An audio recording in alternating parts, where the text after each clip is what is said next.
rapaziada, vamos dar uma passada rápida aqui numa revisão relacionada ao conteúdo de vocês, certo? E aí a gente faz o segmento. Capítulo 36 e 37. A gente começa com 36, que é o potencial elétrico, certo?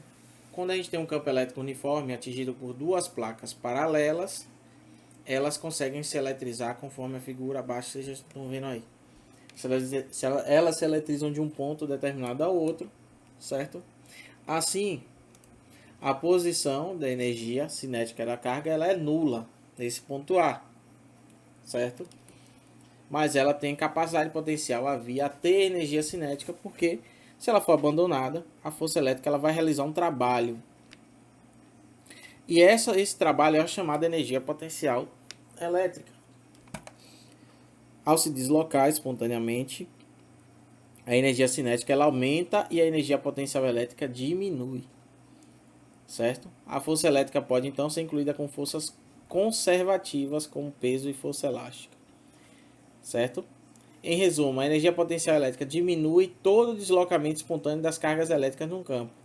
O trabalho independe da trajetória. O trabalho, por mais que a trajetória for diferente, vai ser o mesmo, sendo ao infinito ou sendo de um ponto a outro em uma determinada distância. Por mais que ele percorra um caminho maior, o trabalho vai ser exatamente o mesmo, certo? Quando eu tenho uma energia potencial que adquire ao ser colocada num ponto uma carga fixa, ela é calculada em relação a um certo ponto de referência.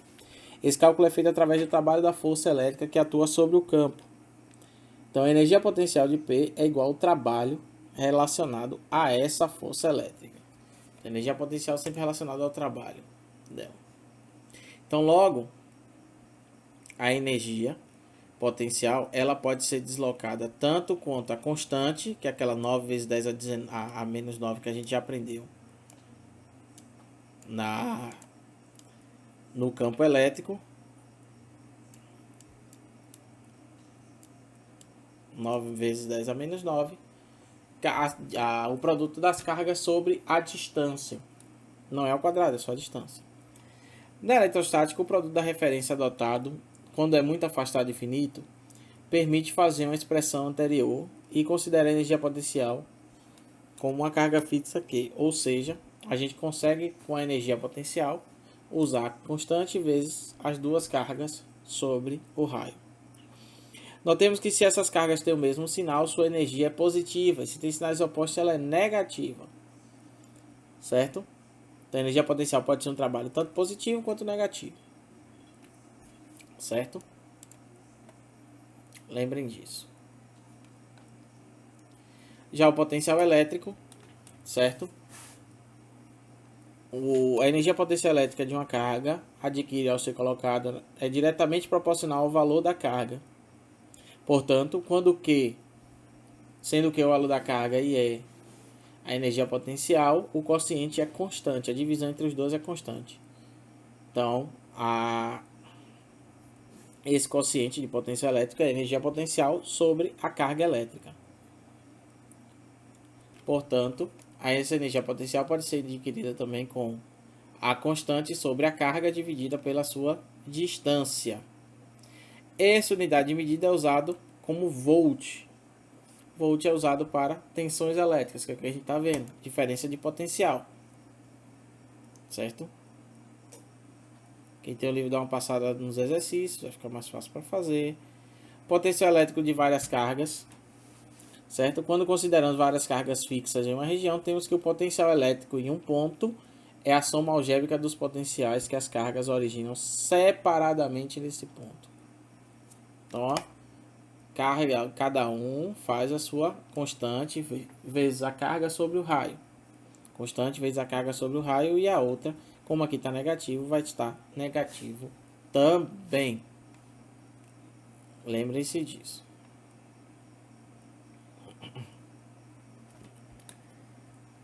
Vamos lá. Seguindo aqui um pouco. Aí a gente vem falando diretamente da diferença de potencial. Certo? Essa diferença de potencial ela é conservativa. Seu trabalho é igual à energia potencial menos a final. Então, essa diferença entre as duas cargas é a chamada diferença de potencial elétrico entre os pontos A e B, ou simplesmente DDP. Diferença de potencial, você vai falar sempre DDP.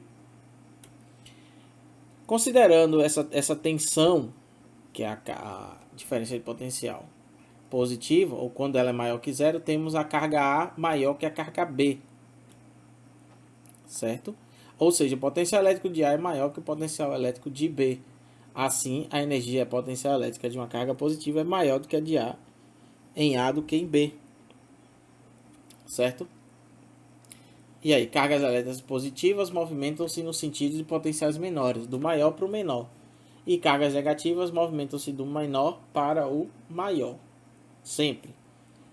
O eletronvolt ela é uma unidade de medida do volt, que é 1,6 vezes 10 a menos 19. Trata-se de uma unidade bastante pequena e só utilizada para analisar o movimento das partículas. Então você vai usar pouquíssimo esse 1,6 vezes 10 a menos 19. Você vai usar sempre mais a outra 9 vezes 10 a 9. Tá vendo? Aqui um exemplo. Passando rapidamente. A gente vê. O sentido das linhas de força de um campo elétrico ele é sempre do potencial maior para o menor, como eu falei há pouco. Percorrendo a linha de força no seu sentido, o potencial elétrico diminui. Se eu estou saindo do maior para o menor, obviamente o potencial elétrico dela vai sempre diminuir. Gravem isso. Vou voltar aqui rapidinho para falar uma coisa.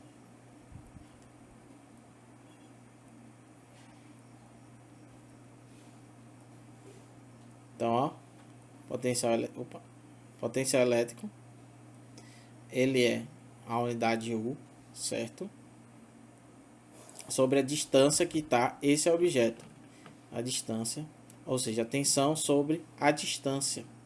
Essa é a questão do potencial elétrico. Realmente os pontos de uma dessas superfícies apontam o mesmo potencial, pois são equidistantes de cargas.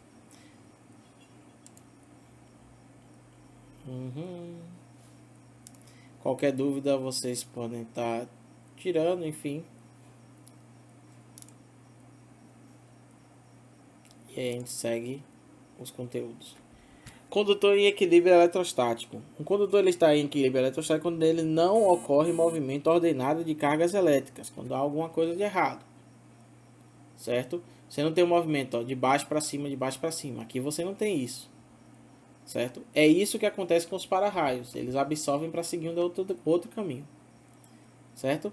Eles usam regiões pontiagudas para o quê? Para absorver, para que não se saia justamente nesse caminho. Certo? O maior afastamento possível corresponde à distribuição de cargas na superfície externa do condutor.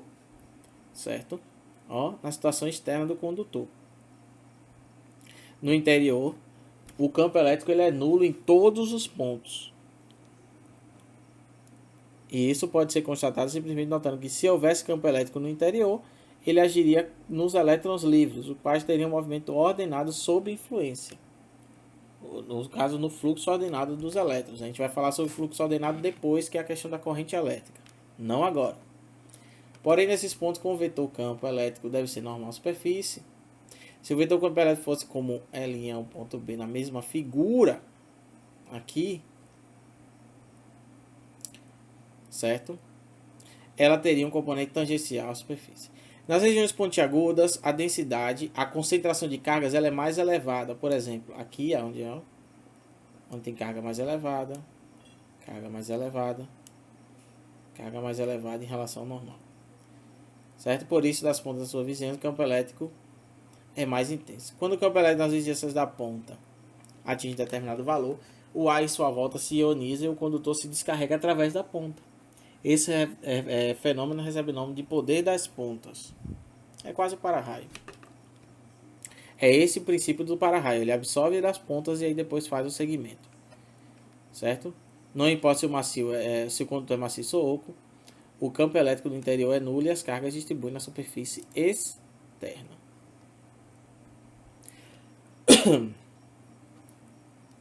Vamos lá. Se tem mais alguma coisa relacionada ao conteúdo de vocês.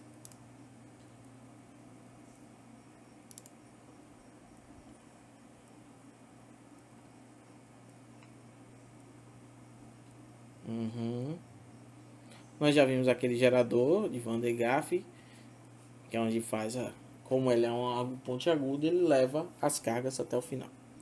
Equilíbrio eletrostático entre condutores,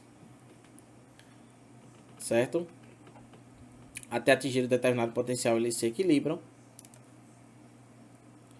Após isso, a gente anulando, resta aqui as cargas. Na verdade, o raio de uma e a outra é simplesmente a média das duas cargas. E é isso que a gente deve levar sempre, a média das duas cargas, quando elas estão em equilíbrio. Joia? Eu acho que é por isso aqui. Meus contatos vocês vão receber lá na prova.